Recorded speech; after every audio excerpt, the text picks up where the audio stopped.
Hola, ¿qué tal? Bienvenidos a Ni Más Ni Menos con Yelenis Reina. Ni más de lo que ocurre, ni menos de lo que nos importa. Varios mercenarios cubanos vivos, capturados en Ucrania, y los cuerpos de unos 41 fallecidos cubanos que combatían junto a Rusia contra Ucrania, podrían regresar a casa si el régimen acepta un gesto humanitario e histórico propuesto por Ucrania. El anuncio lo hizo un parlamentario ucraniano aquí en Miami y propone el regreso de estos a cambio de 19 presos políticos, entre los que se encuentran Luis Manuel Otero Alcántara y Michael Osorbo, entre otros. Sobre esta propuesta humanitaria inédita entre Cuba y Ucrania y que cuenta con el respaldo de organizaciones internacionales de derechos humanos, voy a conversar con el doctor Orlando Gutiérrez Boronat, secretario general del Directorio Democrático Cubano y coordinador general de la Asamblea de la Resistencia Cubana, donde se realizó el anuncio y quien además fue uno de los panelistas de ese encuentro. Además, Rosa Julia Peña, recuerdan la abuelita Chicha, que recientemente entrevisté aquí en Ni Más Ni Menos con Yelenis Reina para celebrar sus 111 años. Bueno, ya ella está registrada como la persona más longeva de Cuba, sí. ¿Cómo se hizo? Les decimos aquí más adelante y les mostramos los certificados que lo prueban a nivel mundial. Y sigue dando de qué hablar un hecho que desconcierta a los astrónomos. Voy a conversar con uno de ellos, sí, la experta Daniela Fernández Rosso me va a acompañar desde Chile y le voy a pedir que me ilumine un poquito sobre la reaparición de un cometa interestelar que volvió a ser visible tras pasar muy cerca del Sol. ¿Cómo se llama este objeto raro e histórico que, según expertos, abre una ventana al pasado cósmico? Les invito a que se queden hasta el final, aquí en Ni Más Ni Menos con Yelenis Reina. Ni más de lo que ocurre, ni menos de lo que nos importa. Comparte, suscríbete a mi canal y si te interesan los temas del programa, dale like, porque a mí también me gusta. Vamos ya. Ni más ni menos con Yelenis Reina. Ni más de lo que ocurre, ni menos de lo que nos importa.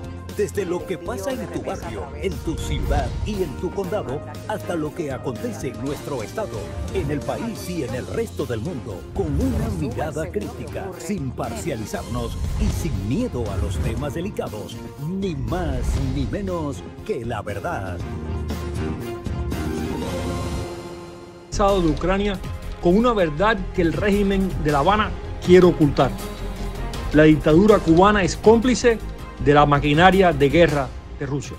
Pude reunirme y ver con mis propios ojos a ciudadanos cubanos jóvenes capturados en el frente de batalla, usados como carne de cañón por el aliado incondicional del castrismo. Esto es lo que el régimen vende a nuestros jóvenes por un plato de comida. La muerte en una guerra ajena. Comenzamos Ni Más Ni Menos con Yelenis Reina hablando de este tema y de una voz muy fuerte que ha impulsado este anuncio histórico entre Ucrania y Cuba. Hablo del doctor Orlando Gutiérrez Boronat, secretario general del Directorio Democrático Cubano y coordinador general de la Asamblea de la Resistencia Cubana. Doctor, una vez más, bienvenido aquí a Ni Más Ni Menos con Yelenis Reina. Gracias por acompañarme. No, es un placer estar aquí. Este es un programa muy serio con una periodista muy seria al frente. Muchísimas gracias, doctor, un placer. Hablemos de lo que nos compete, de ese acuerdo histórico. Un acuerdo, es un anuncio aún, todavía no se ha acordado, pero es un anuncio histórico e inédito que Ucrania le ha hecho al régimen de La Habana y está queriendo entregarles a 4 mercenarios que se unieron a Rusia en su guerra contra Ucrania y a los cuerpos de otros 41 que fueron identificados fallecidos en ese frente. Hay otros que no han sido identificados aún, a cambio de varios prisioneros políticos que se encuentran en las cárceles de la isla. Háblenos un poco de cómo tuvo lugar y cómo se concretó este anuncio y lo que falta para que se logre. Bueno, este anuncio por parte de Ucrania es el resultado de varios pasos, varias relaciones que se han ido estableciendo a través del tiempo. El exilio cubano, desde el principio de la invasión rusa a Ucrania, ha sido muy solidario con Ucrania, con ayuda humanitaria, con apoyo a los soldados de Ucrania, con apoyo al político, a las gestiones de Ucrania para buscar su respaldo, y Ucrania ha correspondido ese respaldo del exilio cubano con diversas actividades. Entonces, este es el resultado del hecho de que Ucrania entiende, como expresaron las autoridades ucranianas en la sesión de seguridad nacional que hubo en el Congreso americano el 18 de septiembre, el principal país enviando tropas para pelear al lado de Rusia en contra de Ucrania es el régimen comunista de Cuba. Y además el apoyo político, el apoyo diplomático que este régimen le ha dado a la invasión de Putin, al punto de que Díaz-Canel le deseó éxito en la operación militar espacial, que es como los rusos le dicen la invasión a Ucrania, a Putin. Por esa razón, Ucrania ha hecho varias cosas. Ucrania ha contribuido y nos ha ayudado en la lucha para que Europa deje de financiar al régimen comunista de Cuba. También tenemos el hecho de que Ucrania votó con los Estados Unidos en contra de la resolución espuria que presentó el régimen comunista de Cuba en contra del embargo norteamericano, y Ucrania anunció el cierre de su embajada en La Habana. Ya la embajada castrista en Kiev la habían abandonado los diplomáticos castristas hace algún tiempo. Así que ellos han dado una serie de pasos y ahora hacen este anuncio de que estarían dispuestos a lo que ellos llaman una gestión humanitaria simultánea. No le dicen canje, le están diciendo gestión humanitaria simultánea, que ellos están dispuestos a excarcelar los 4 combatientes, mercenarios cubanos que ellos tienen. Que por cierto, en la conferencia de prensa anunciaron que había uno nuevo, que habían capturado. Yo he entrevistado que 3, no lo ahora han hay un nuevo cubano. Y vamos a poner la lista de los nombres que van a estar en ese tipo de propuesta de gesto humanitario que Ucrania le está proponiendo al régimen de La Habana para liberar a presos políticos en Cuba. Entre los presos políticos que están en esa lista, son 19 estos presos políticos, usted nos hizo llegar esa lista, se encuentran, cabe mencionar, Luis Manuel Otero Alcántara y también está Michael Osorbo. Vamos luego a mencionar los nombres, pero vamos a poner el anuncio de esa propuesta. Vamos a escucharlo. Ese intercambio de prisioneros que se ha tenido entre los invasores rusos y Ucrania, ellos nunca, los rusos jamás han pedido por los prisioneros de otras nacionalidades que no sean rusos. Que debido a que varios de las personas que han capturado como prisioneros de guerra han sido engañados, han sido llevados con engaños a la guerra, ellos lo ven como una manera humanitaria de liberarlos. Y pues con estas condiciones humanitarias, lo que desean es sacarlos de las cárceles ucranianas para que vayan a un tercer país. No los pueden enviar a Rusia y ellos no quieren ir a Cuba, entonces estamos buscando las gestiones para que puedan ir a un tercer país. Y por supuesto quieren ayudar a enviar los restos mortales de estas 41 personas que hoy tienen identificadas para que encuentren sepultura en Cuba y pues puedan tener un proceso estas familias cubanas. El anuncio es hecho por el parlamentario Marjan Zablotsky y fue dentro de la resistencia cubana donde se realizó este anuncio. Hábleme un poco de él. Usted fue parte de la mesa moderadora de esta gran noticia para ambas partes, porque los mercenarios cubanos tienen familia en Cuba que están sufriendo por su desaparición. La lista y ha sido revelada en los medios de prensa, la lista de cubanos que firmaron para irse a esa guerra sin conocer cuál era el riesgo, sobrepasan las 1,000 personas que firmaron para ir a esa guerra que no les pertenece a ellos. El gobierno de Cuba, el régimen de La Habana, dice desconocer la autorización de la salida de estas personas para este fin. Pero tienen familia allí en Cuba que han estado desesperados y aquí yo le he tenido en programas anteriores hablando justo de ese tema, familiares que están queriendo saber de los suyos y testimonios que han entregado del ejército ucraniano para dar fe de vida de algunos de ellos. Una de estas personas que tuvimos aquí en el programa y en varios medios de prensa a nivel aquí en Estados Unidos, uno de esos muchachos está en la lista de los 4 que va a entregar el gobierno de Ucrania. La lista de los presos políticos cubanos, este tipo de conversación, de acuerdo, tiene la venia de organizaciones de derechos humanos de México. Estaba leyendo. Hábleme un poco sobre esto, doctor. Quiero clarificar lo siguiente. Yeleni, Ucrania calcula que hay entre 5.000 y 7.000 cubanos peleando en el frente de guerra en contra de Ucrania bajo órdenes rusas. Y calculan que hay 25.000 cubanos ya inscritos en el ejército ruso para entrar en acción en contra de Ucrania. Una red de transmisión, de transporte de personas en Cuba para estos fines no puede estar fuera del control del régimen comunista de Cuba. Esos 1.000 nombres que ellos han revelado son 1.000 nombres que que los ucranianos han identificado al poder meterse dentro de las bases de datos de los reclutadores rusos y han sacado estos nombres y estos pasaportes, pero son miles de hombres los que están involucrados en esta guerra y también mujeres que han sido reclutadas para esta operación en contra de Ucrania.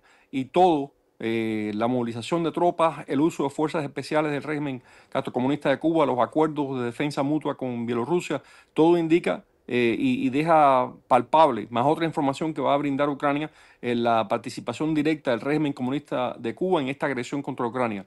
Y, sin más decir, la alianza pública que tiene el régimen de La Habana con Moscú. La Comisión Mexicana de Derechos Humanos, que es la institución más antigua de derechos humanos en México, fue seleccionada por Ucrania para proveer la lista de 19 presos políticos. Ellos querían una institución neutral, no cubana, que diera estos nombres, y la comisión lo ha basado en aquellos presos políticos que ellos entienden tienen peor crisis de salud o peor condición de enfermedad están graves en estos y momentos. tienen muchos años dentro de la cárcel. Ya algunos de ellos ya han cumplido su condena y aún Bueno, continúan ahí dentro. Miguel Díaz Bauza tiene 80 años, lleva 30 años preso, le quieren poner 8 años más, 10 años más de sentencia. Este es un abuso tener ese hombre preso tantos años Yo en Cuba. voy a mencionar brevemente, doctor, si me permite, la lista de presos políticos dentro de Cuba, prisioneros de conciencia, porque no han cometido ningún tipo de crimen. Y quiero llegar a esta lista porque estoy en los nombres de los 41 fallecidos ya. Aquí tengo el número 1, como mencionabas, es Miguel Díaz Bauza, de 81 años.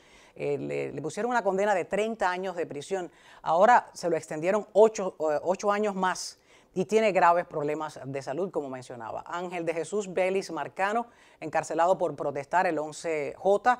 Saíli Navarro Álvarez, activista de las Damas de Blanco, hija de Félix Navarro. Félix Navarro, de 72 años, detenido por la Primavera Negra y también en las protestas del 11J, está en un estado grave de salud. Rolando Yusef Pérez Morera tiene riesgo de neumonía, declara este informe, desnutrición y falta de medicamentos. Cicia Abascal Zamora, sentenciada a 6 años de prisión, dama de blanco también. Jerry Curbero Aguilera, periodista independiente, también en las protestas del 6 de mayo de 2023. María Cristina Garrido, activista de Mayabeque. Francisco Rangel Manzano tiene problemas cardíacos. Lisandra Góngora es madre de 5 hijos y está también en un estado de salud muy grave. Virgilio Mantilla Arango, activista político pendiente a condena desde el 17 de octubre y no lo han sentenciado. Donaida Pérez Paseiro, Loreto Hernández García, Jordán Marrero Huerta, Manuel Vázquez Licea, Alexis Borges Wilson, de 59 años, Daniel Alfaro Frías, Luis Manuel Otero Alcántara, 5 años de prisión, es fundador del movimiento, como muchos conocemos, San Isidro. Y el número 19 es Michael Osorbo, quien tiene 41 años, lo han sentenciado a 9 años de prisión, rapero y activista. Estas personas están en esa lista que, como bien dice, fue escogida y fue mediada por una organización internacional de derechos humanos. ¿Ellos accederán a recibir estos 4 mercenarios vivos y los cuerpos de unos 41 fallecidos en ese frente de guerra de Rusia contra Ucrania? ¿Crees que lo acepte el régimen de La Habana? Bueno, hay otro factor ahí. El factor es que ninguno de los 3 con que yo hablé que están presos en Ucrania, ninguno de los 3 quiere regresar a Cuba. Y los ucranianos no pueden enviarlos de vuelta a Rusia porque van a volver a estar en el campo de batalla obligados por los rusos y van a morir en el campo de batalla. Entonces el Frente Hemisférico por la Libertad, que es otra institución regional, se ofreció para encontrar un país o europeo o latinoamericano que acepte a estos mercenarios excarcelados. Esa es una oferta que ha hecho el Frente Hemisférico por la Libertad.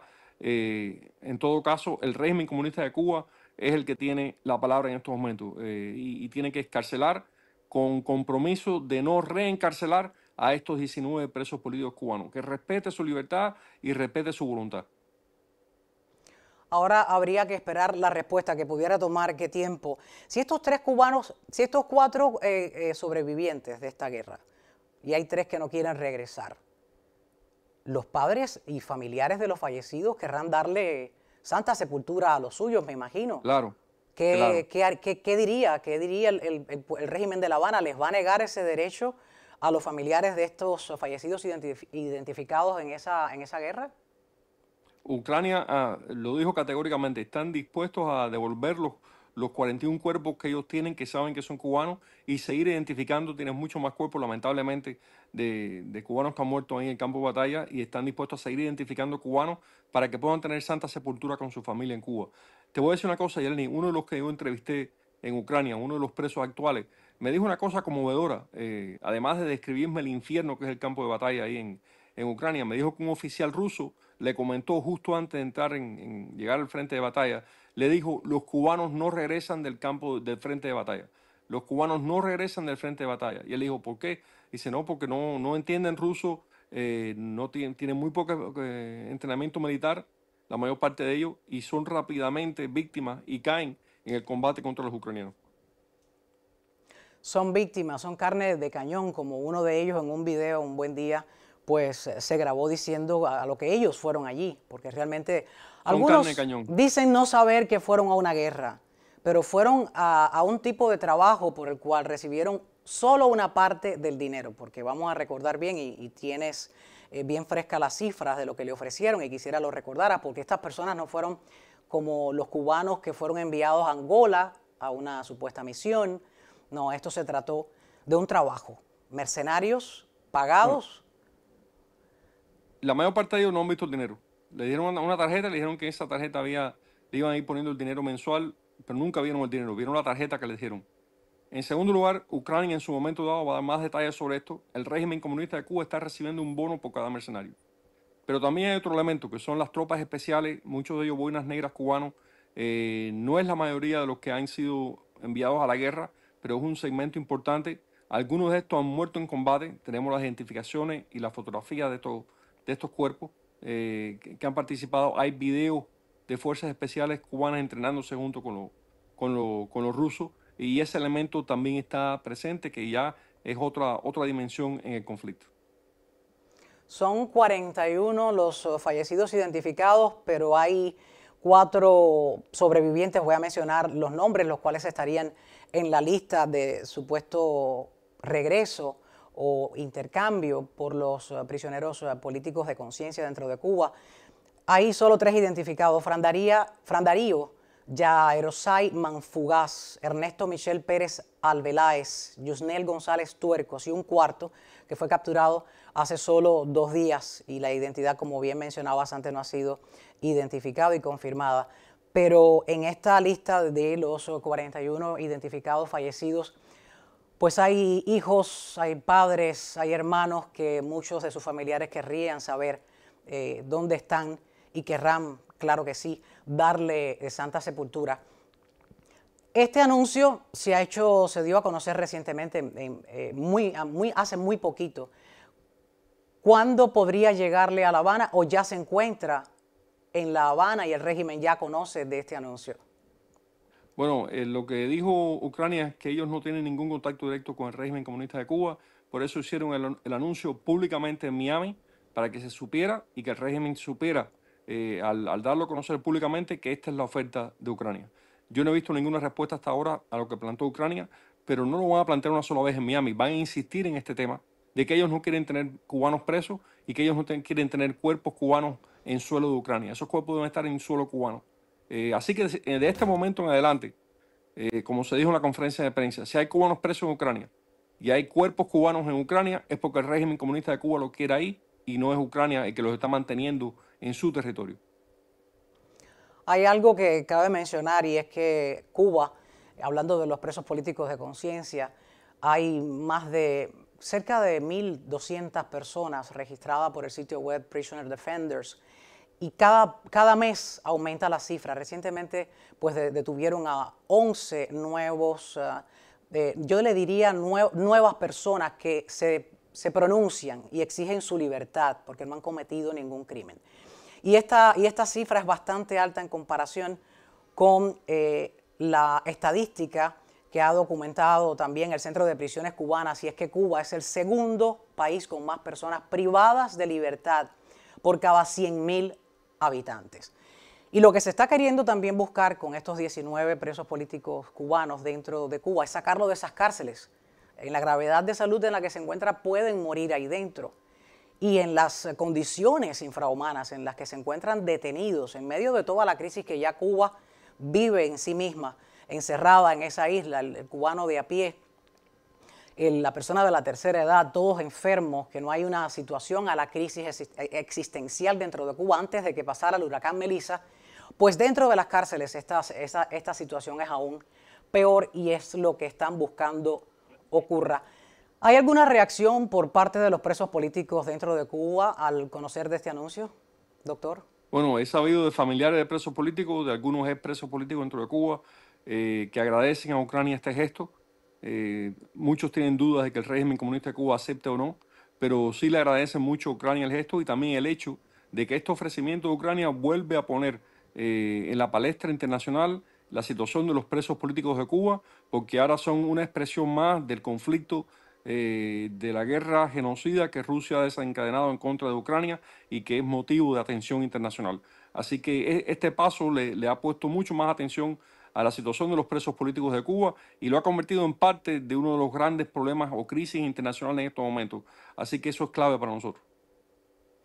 Muchísimas gracias, doctor Orlando Gutiérrez Boronat, por esta intervención aquí en Ni Más Ni Menos con Yeleni Reina, pero también por esa gestión suya que no comienza desde ese anuncio. Ha sido una lucha bastante larga para dar a conocer ese fenómeno de mercenarios cubanos dentro de ese enfrentamiento que no les pertenece a Cuba, de Rusia contra Ucrania.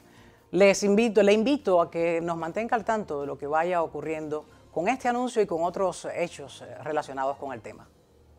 Gracias a ti, gracias, Yeleni. Muchísimas gracias, doctora. Ustedes continúen aquí en Ni Más Ni Menos con Yeleni Reina. Regreso con mucho más. Una noticia. Luego de entrevistar aquí a la abuelita Chicha, de 111 años, pasó algo muy especial. ¿Qué fue? Les digo a la vuelta. Les espero.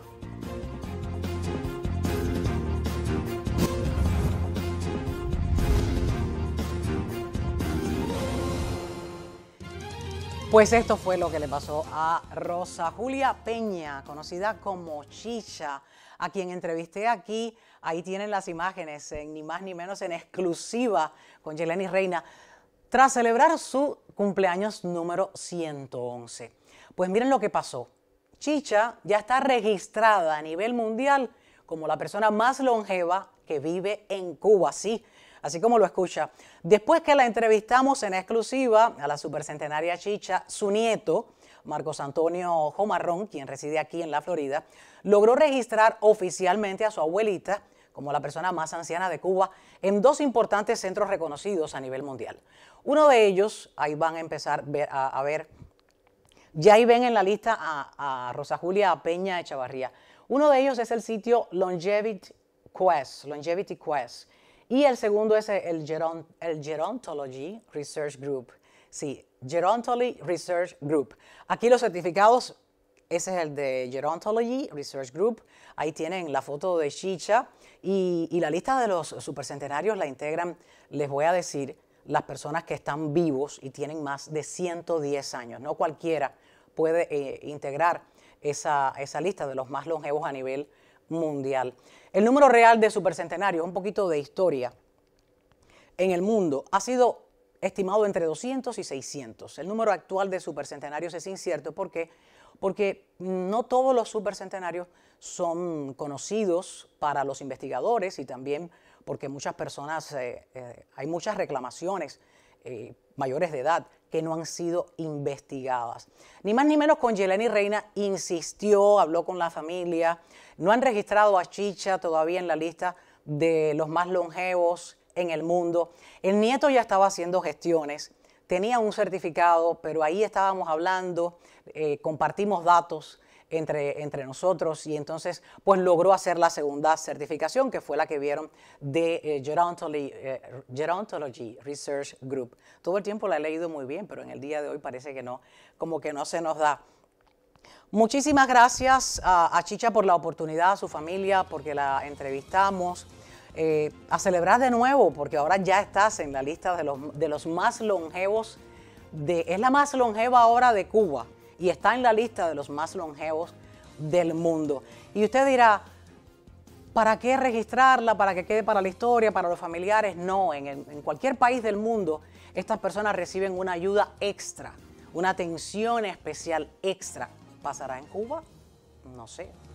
Mientras tanto, que siga celebrando su cumpleaños 111 y que celebre que ya está en la lista de los más longevos en Cuba, la única, y está en la lista a nivel mundial. Muchísimas felicidades, Chicha, por la oportunidad. A ustedes, regreso con algo del otro mundo. ¿De qué se trata? Ya les digo.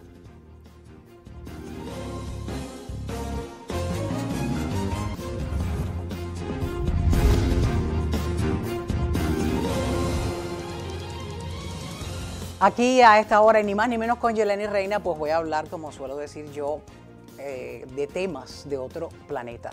Pero no voy a ser yo la que le explique qué es lo que está ocurriendo. Voy a invitar quien me acompaña desde Chile a esta hora, gracias a la astrónoma. Estamos hablando de Daniela Fernández Rosso. Es astrónoma, comunicadora científica y fundadora de una fundación Pequeñas Grandes Estrellas, que luego también vamos a estar hablando de ello. Gracias, Daniela, por acompañarme a esta hora aquí en Ni Más Ni Menos desde tan lejos, desde Chile. Bienvenida. Así es, muchas gracias. Muy feliz de estar aquí con ustedes hoy día y de poder explicarles qué está pasando que nos tiene a los astrónomos tan emocionados. Sí, dicen que los tienen preocupados también, porque hablemos del cometa 3 y Atlas. Es un visitante de otro sistema estelar y el tercero de su tipo, destacado en la historia. ¿Qué es lo especial que trae este cometa superestelar? Sí, mira, interestelar, tal cual. Para que entendamos un poco, porque ya apareció un cuarto y probablemente lo vamos a estar conociendo en los próximos días y próximas semanas. El 3 es porque es el tercero y porque es interestelar, o sea que viene desde afuera de nuestro sistema planetario, de nuestro sistema solar. Y Atlas es el telescopio desde Chile en el cual se observó por primera vez este objeto. Ya así se conforman los nombres de los objetos que vamos descubriendo. Y ha sido súper interesante porque es muy diferente a lo que observamos nosotros generalmente en cometas que están dentro de nuestro sistema solar. Tiene una composición entre dióxido de carbono, agua y otros elementos distinta a la que hemos observado.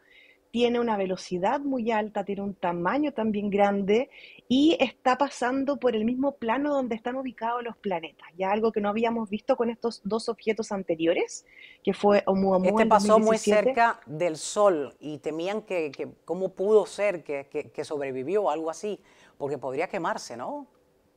Totalmente. De hecho, yo les cuento siempre a los niños con los que trabajo que los cometas son rocas, efectivamente, pero que son como bolas de nieve sucias, porque tienen agua también y tienen gases que cuando pasan cerca de una estrella que tiene mucho calor, hacen que se evapore, ¿cierto? Esta agua o estos iones, estos elementos, y se forma una cola. Entonces, mientras más cerca esté de un sol o de una estrella, va a expulsar mucho más material y va a ser mucho más visible. Y efectivamente, como tú decías, este cometa pasó muy cerca del Sol hace unos días, el 28 de octubre, De y octubre. lo entretenido también es que, bien, como viene de afuera del sistema solar, pasó por el Sol y después va a seguir hacia afuera. No lo vamos a poder observar de nuevo, no va a volver, no va a retornar.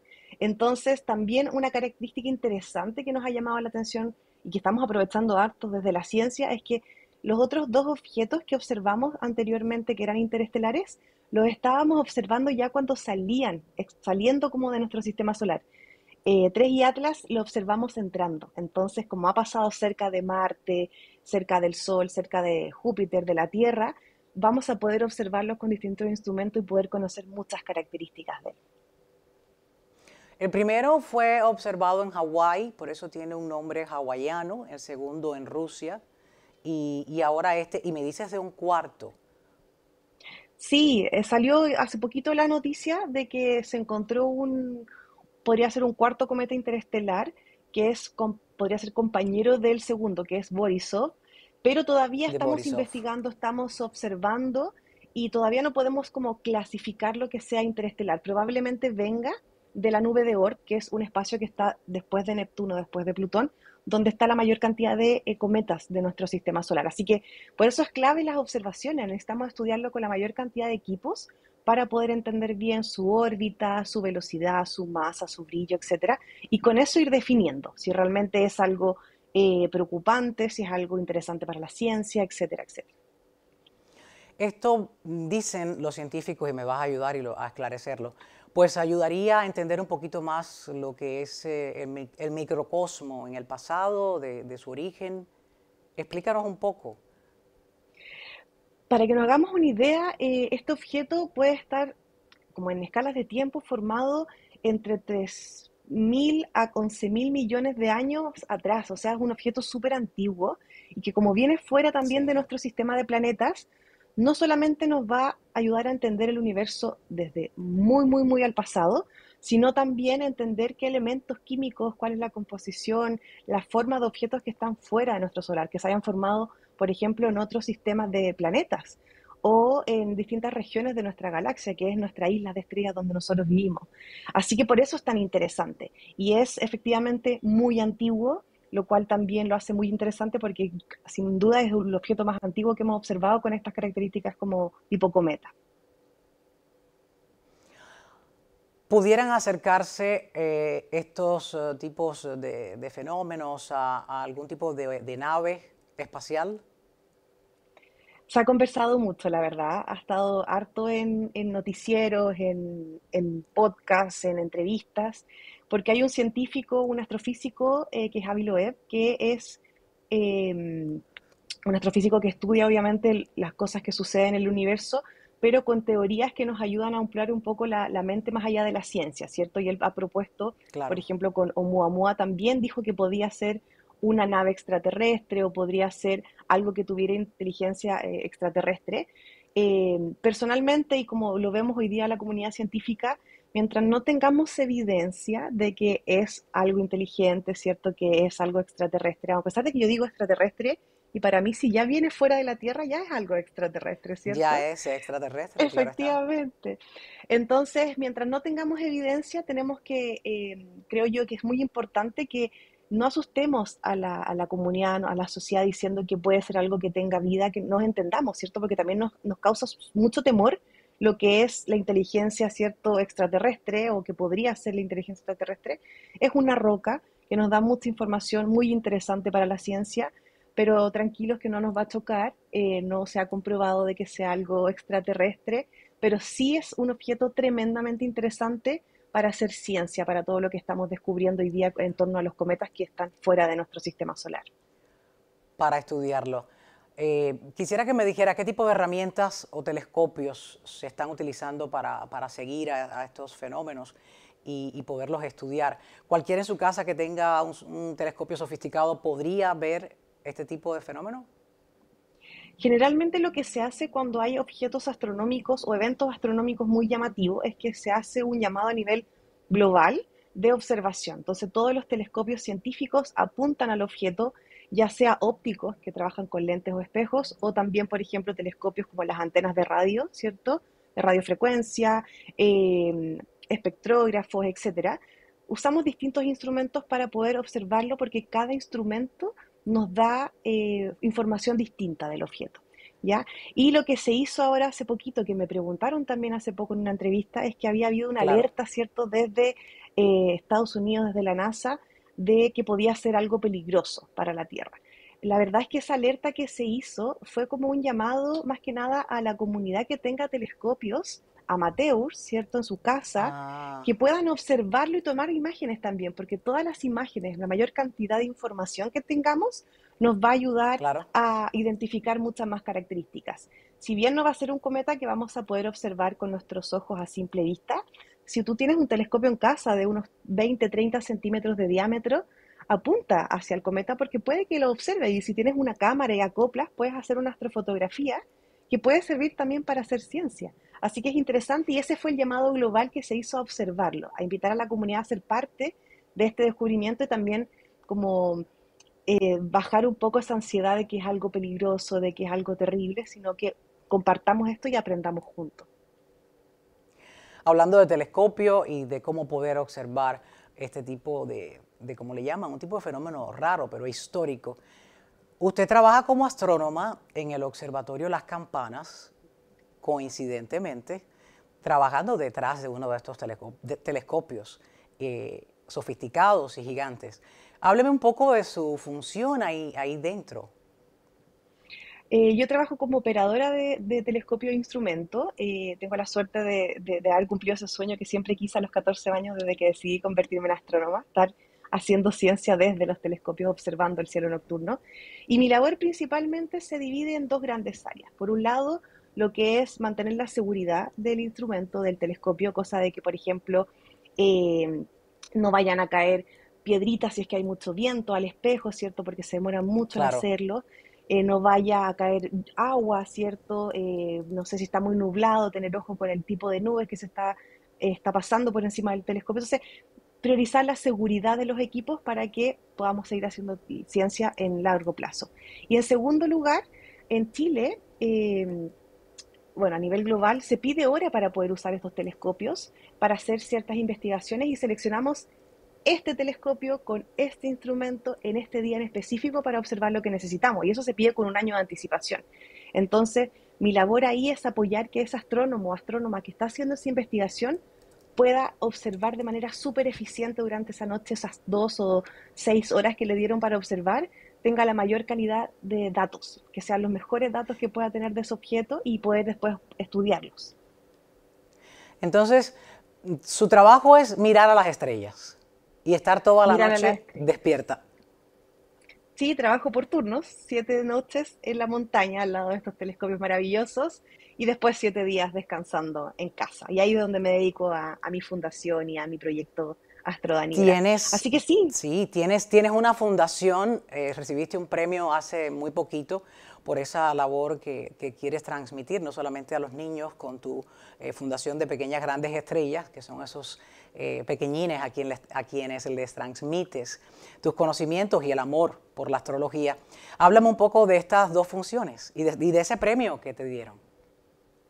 muchas gracias por visibilizar el premio. Es el premio Mujer Impacta, que entrega una fundación que visibiliza el rol de las mujeres en instituciones o emprendimientos sociales en Chile.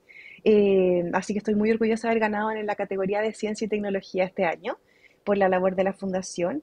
Y lo que hacemos en la fundación principalmente es que esta curiosidad, esta pasión por la astronomía se vea desde edades tempranas, desde los 2 añitos hasta los 6 años, donde los niños todavía son curiosos, se sorprenden, hacen preguntas sin tener miedo de equivocarse, tratar de que vean su entorno natural de una forma distinta. No que sean todos científicos, sino que los ayude a hacerse preguntas y a poder formular hipótesis y poder responderlas con la observación, con la experimentación.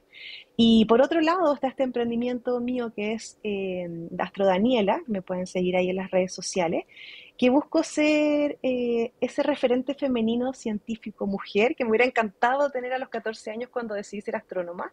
Entonces trato hoy día de mostrar la labor que hacemos, por ejemplo, en los observatorios, que antes era un lugar muy masculinizado, ¿cierto? Poder mostrarle a las generaciones nuevas que se puede, que esos lugares los podemos ocupar, que podemos seguir ocupando lugares de liderazgo, que podemos aportar a la ciencia de distintas áreas y mostrando un poco también lo que es el día a día de ser mujer en la ciencia. Así que muy contenta de ese premio de Mujer Impacta este año y muy feliz también de que estemos llegando ya a Miami con nuestro proyecto. Todo un gran reto para aquellas mujeres que sueñan ser científicas. Siempre ha sido eso, la barrera del sexo. Hay otro fenómeno del cual me querías hablar y era de la tormenta solar que golpea a la Tierra. Háblame de esto. ¿Qué efectos podría tener? Cuéntame. Esto es muy interesante porque también está, como te decía, generando un poco de alerta, ¿cierto? Escuchamos tormentas geomagnéticas y el nombre ya es complicado.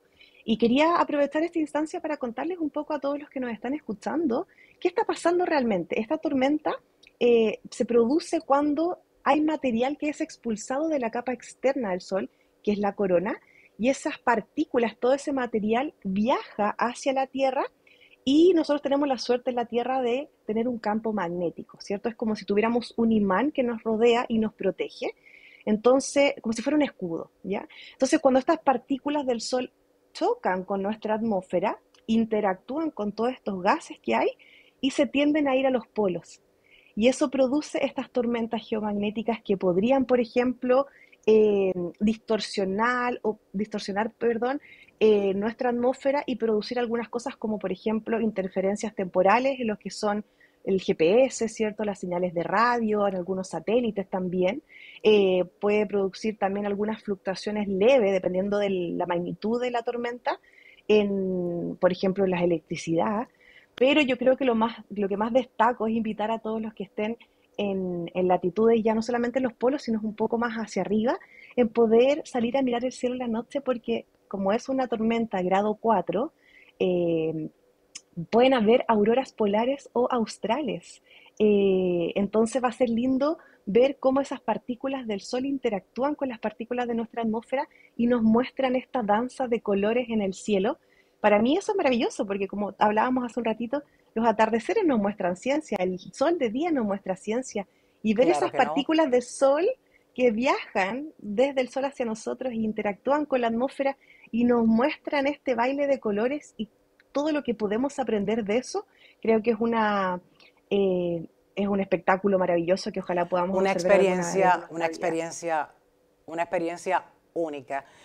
Realmente le agradezco muchísimo a la astrónoma Daniela Fernández, quien me acompaña desde Chile para hablar de todos estos fenómenos. Como hablábamos antes de la entrevista un poquito, yo me quedaba en las puestas de sol y en las lunas llenas, hasta ahí.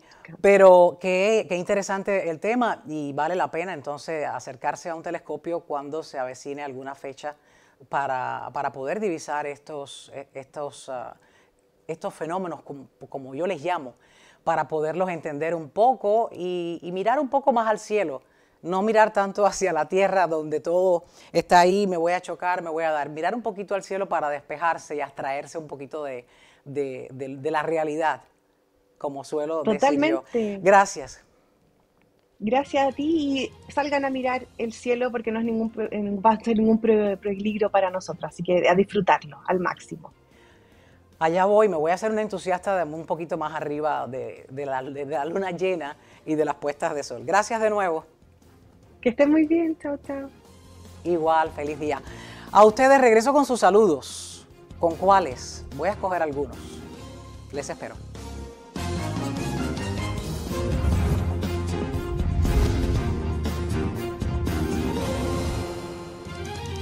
Tiempo para despedirme y lo hago como de costumbre leyendo sus comentarios del programa anterior. Me voy a pantalla amplia, ahí la ven.